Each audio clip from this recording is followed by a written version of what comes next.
Since we spoke last, obviously, Donald Trump won the election. He's going to be inaugurated come January. He's now announced he's going to appoint a retired Lieutenant General Keith Kellogg as a special envoy to Ukraine. He's made a lot of choices. Is this one that you would agree with? Oh, yes. I know Keith Kellogg very well. We're paratroopers together and infantry, and known each other for many, many years. And for the last 2 weeks, I think I've talked to him every single day. So, yeah, this is a good pick. He's got the president's confidence. There's a number of people around President Trump, certainly, have an opinion that we should just end this thing. And then there's some others, maybe we should just cut and run. That doesn't make any sense. Kellogg will go forward based on what's good for the United States national interest.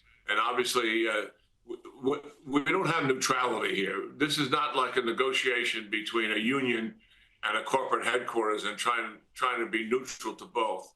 We have a bias here, and that bias is Ukraine. Well, we want them to come out of this in a favorable position, and we certainly don't want to do anything that's going to enhance Putin and strengthen his barbaric hand in Europe, which China would regard as a win for them, and so would the mullahs in Iran regard as a win for them. So Kellogg, grounded in military operations, been in and out of national security since he's been retired, spent 4 years in the White House with the Trump administration, was part of his think tank. So he's very close to policymakers, and he'll put together a good team around him. This is hard, though. Make no mistake about it. This is very tough negotiations that are going to take place here. This is a very complicated situation in Ukraine, as we've been watching now for 3 years. But he's picked the right guy to go do it. What's your view on whether Ukraine might ultimately have to give up some ground to have this over? Well, I think President Zelensky is already there with that. I mean, he's not going to say that publicly, Steve. But, I mean, the reality is that. But how much that is really the issue. And remember, we're talking about as ground. And when you talk to President Zelensky and the leaders around him, for them, it's all about the people. They're surrendering hundreds of thousands of Ukrainian people to the subjugation of Russia. Their women are raped routinely. The men get assassinated for the least violation. 30,000 children in occupied territories in Ukraine by Russia have been exported to Russia. I mean, this is horrendous what has taken place. So there's a lot of passion and emotion here in terms of giving up ground. What he really doesn't want to give up are his people.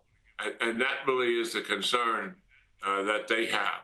But yes, certainly there will be some giving of ground, obviously, to be able to negotiate some kind of an effective peace agreement. Now, I am fatalistic about this. We have watched Putin in all of his ceasefires and peace agreement, the Minsk agreement started in 2014, and also multiple ceasefires in Syria, violated every single one of them, took advantage of it on the ground to move forces to their advantage, did the same thing with air bombing in Syria, ceasefires on, and took advantage of people's vulnerability because they thought it was a ceasefire and killed thousands and thousands of people.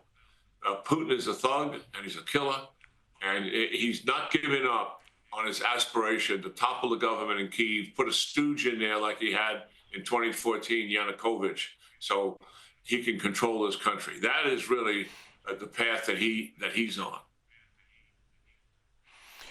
Knowing I was going to talk to you this week, I wanted to talk about Taiwan and China. Now, I saw an assessment this week of what China might in fact be up to in regard to taking back Taiwan. This theory, and I'd love your military brain on this, was that the Chinese would send the Navy in and basically surround Taiwan and shut down its ports, lay a bunch of mines, retreat, and then start to interfere with Taiwan's electricity, by turning off systems, turning off computers, and it would mean that they'd really try and starve the Taiwanese out. Now, whether the world would put up with that, I don't know, but militarily, is that the way wars might be fought in the future, that you blockade and then you shut down systems and the country then can't really operate?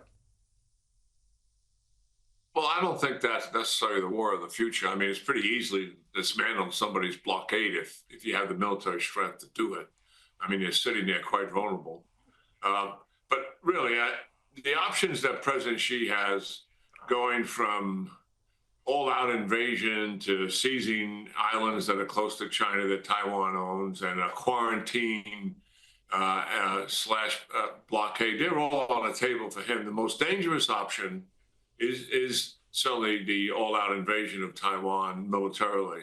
The most likely option, however, is the one that you're talking about, is a quarantine slash blockade. And it's most likely because it falls in the playbook of what Xi has presently been doing since he's been in power 10 plus years. Intimidate and coerce, don't fire a shot, and take advantage of his military strength through intimidation. And he can control, at least initially, all the maritime traffic and also control the air traffic going into Taiwan. And then he's doing what? He's forcing the Taiwanese to respond to that and do something about it. He's also forcing the United States. Are you going to come to their assistance or not? If he has some reservations about whether the United States would respond to something like that, I think then this becomes even more likely a scenario or an option for him to choose. And I think Xi is watching this war in Ukraine to see and be able to make judgments about the political will of the United States. The last 4 years, the judgment was they could take advantage of U.S. vulnerabilities. It's not isolated as a war in Europe. Russia invaded Ukraine. It's not isolated that the mullahs operationalized their proxies and started the most significant conflict in the Middle East since Israel was a state. And it's not isolated that he's increased his intimidation and coercion in the Indo-Pacific region, all because they believe the United States is weak and they can take advantage of the lack of political will that we have. And that, I think, that decision they made has had a payoff for them, to be quite frank.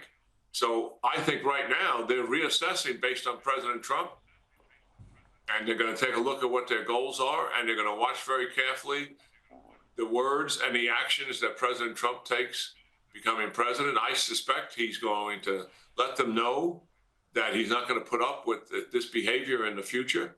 He'll let them know privately. Maybe some of that will be addressed publicly. So your audience understands the United States in the last 4 years has been attacked over 300 times by Iranian proxies at our bases in Iraq and Syria. And they've been firing missiles, even ballistic missiles at our warships, trying to keep the Red Sea and the Suez Canal open. I suspect President Trump's going to tell them, knock that off. Great assessment, General. Always a pleasure to catch up with you. Thanks very much for your time. Yeah, great talking to you, Steve. Take care. Thank you.